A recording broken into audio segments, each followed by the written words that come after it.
Hey guys, and welcome to a bonus episode of Meeple to Meeple. As always, I remain PJ, and this is going to be bonus episode number 4. I wanted to just share with all of you a quick impromptu story about our gaming this weekend. And so this episode is sponsored by the letter T. So unintentionally, on Sunday, my wife and I, we were playing some games, and I think halfway through the day we realized every game we played started with the letters TA, and totally unplanned. So by the third game we were like, well, what other TA games do we have in our collection? So we started our day playing Tapestry by Stonemeyer Games. Now, this is a beloved civilization building game. Was designed by Jamie Stegmaier. Just amazing artwork by our good friend Andrew Bosley, who made an appearance on this show. So we want to give a shout out to Jamie and Andrew. Thanks so much. So we started our day playing Tapestry. There are so many, because we have all the expansions, there are so many civilizations that we have not gone through all of them. So when we played yesterday, I was playing the Craftsman civilization, which I'd never seen before. So it was a really interesting experience where I would put my economic buildings on my player mat rather than my capital mat, for those of you who are familiar with the game. And you would get bonuses along the way as you're crafting. It was exciting. I did not win. Katie ended up beating me in Tapestry. It's a game we play often. It is a game that we will never cull from our collection. It was the last game. I don't know if I shared this with you. I don't know if I've shared this on the show previously. This was the last game that my mother gave us as a Christmas gift before her death in 2021. So it kind of is like, not that my mother was a really big board gamer. She did enjoy cards, bridge, cribbage, canasta, rummy, and so forth. But she supported our board game hobby, and she bought us Tapestry and all the expansions. So Tapestry is the first TA game that we played over the weekend. The next game we played is a newer game. This was a Kickstarter that we had backed about a year ago. It arrived early in December, and one I'm really excited to talk to you about, and that is Tabriz. Tabriz is a majestic game. It is incredibly beautiful. It is published by Crafty Games. It was designed by Randy Flynn, and it was illustrated by Sid Finney and Dawn May. It is an incredible game where you are in the Middle East and you are fashioning rugs, right? And so you have 3 workers. Everyone has 3 workers. And one of the things, I think my favorite thing about this game is there is no board. The board is a neoprene double-stitched, double-sided mat, and you roll it out, and it is incredible. There are stalls for different types of resources, all that come in different sizes. They're made of wood, and they're dual layered, and so you move around the board, your 3 workers, one at a time, trying to collect the necessary resources so that you can meet the customer's orders for the rugs that you are crafting through a set of cards in your hand.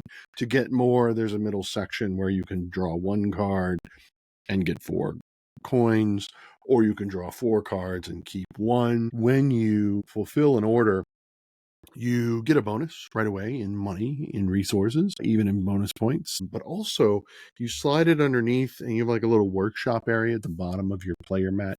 You slide it underneath, and what is shown at the end of every round, when you reset the board, there's the workshop phase, which is essentially a glorified income phase. Whatever money is showing, whatever resources are showing. Sometimes dice, because you roll dice at certain points in the game to determine what type of resources will be generated or will be available for you for purchase. Again, that is Tabriz by Crafty Games, designed by Randy Flynn.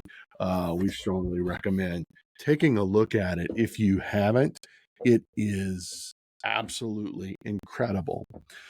It was at this point where And my wife said, so what other TA games are we going to play? Because we played Tapestry and we played Tabriz. And then we did not play them in alphabetical order, of course.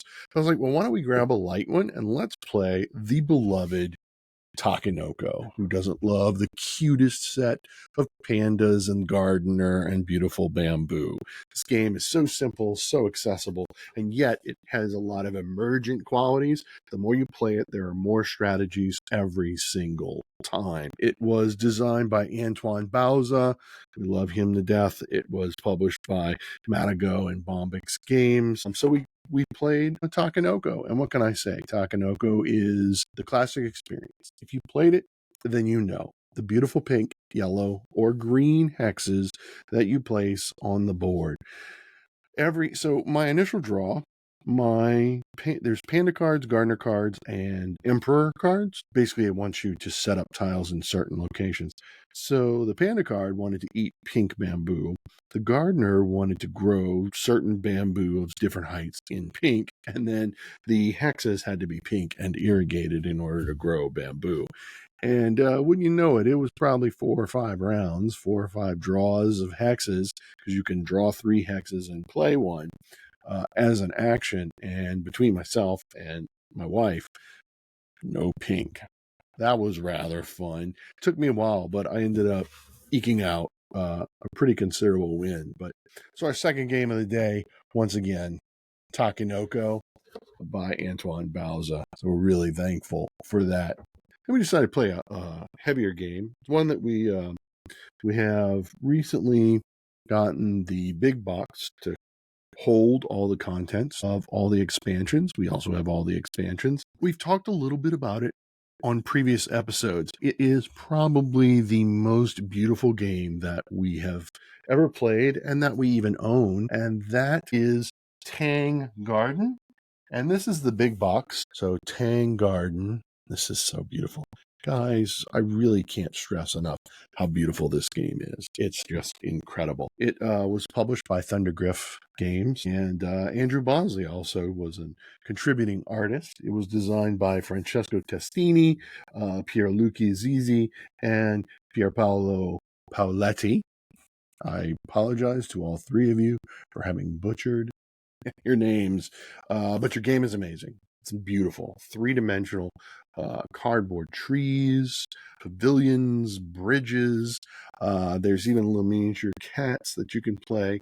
So you're building, or you're not building, you're fashioning a garden in the Tang Dynasty in China for the emperor. You also have all these little miniatures. These are characters that you start with 1, and then as you move your elements, green, yellow, and blue, water, earth, and forests. As you complete them, those features on the garden, you move forward on your chart. When all 3 of them pass certain markers, you have the option of drawing a new character, which comes with a new miniature. Each one gives you a power during the game, and they will score you points if you put them out in the garden. So you're trying to get all these nobles and royals and scholars and everything out into the garden. The last expansion was the Seasons, which is kind of a campaign where you play through the 4 seasons, and it also came with this big box artwork here. I mean, just look at this. The tree on the cover is an actual reflection of the game. I'm telling you guys, if you've never played Tang Garden, find a copy, find a friend. For friends in England, if Rent, Shuffle, and Roll has a copy that you can rent, do it. Guys, I'm telling you, this game is incredible. It is so worth playing. It's worth owning, as it is incredibly gorgeous. And then, of course, our last TA game of the day, we played the beautiful roll and write simple Takanocolor. This one's amazing. It's a roll and write take on Takenoko. Again, designed by Anton Bauza and Corentin Lebrat. It is fantastic. The thing that makes this game stand out are the markers. So there are no dice to roll. You actually roll the markers. And so you've got yellow, blue, and green, and pink in front of you. And then these little rings that you see here on the pen, they have shapes. So the sheet in front of you, and there are different levels of difficulty. They may be green squares or pink triangles or yellow circles, whatever it is. So if I were to take this, it's a blue, obviously, and it's got a circle facing up. I can fill in or color in on my sheet a blue circle. And you're trying to fill up features in order to score points. There are ladybugs on all the sheets. The first person to color in 3 ladybugs through the course of the game, that triggers end game.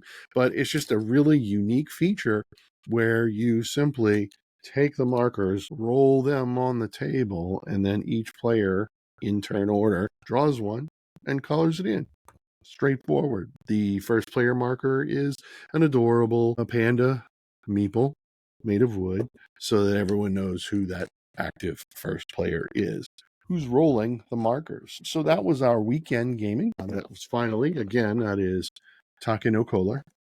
Great roll and write. So yeah, thanks for watching. We appreciate your support. Remember, we're trying to unite the meeples from around the world. Also, you should, when this episode comes out, it'll also be episode 109, Last Night Games, where I had a really good conversation with Nathan Jenny, one of the owners, the publishers and designers of Last Night Games. So be sure to watch that if you haven't already, because presumably you've watched that already, and then watch this. So yeah, little bonus episode brought to you by the letters TA. Again, that is Tapestry, Tabriz, Takanoko, Tang Garden, and Take no Kolar. And that was a complete day of gaming with my wife. It was incredible. Thanks for listening. Please make sure to like and subscribe to the channel. Your support means everything to all of us. We've got some really interesting co-hosts going on right now. You'll notice that Gareth's kind of been absent right now. He's got things going on, so there'll be various individuals filling in the next few weeks, and we've got some things planned. So once again, like, subscribe, leave a comment. Let me know what is a game that starts with the letter TA in your collection.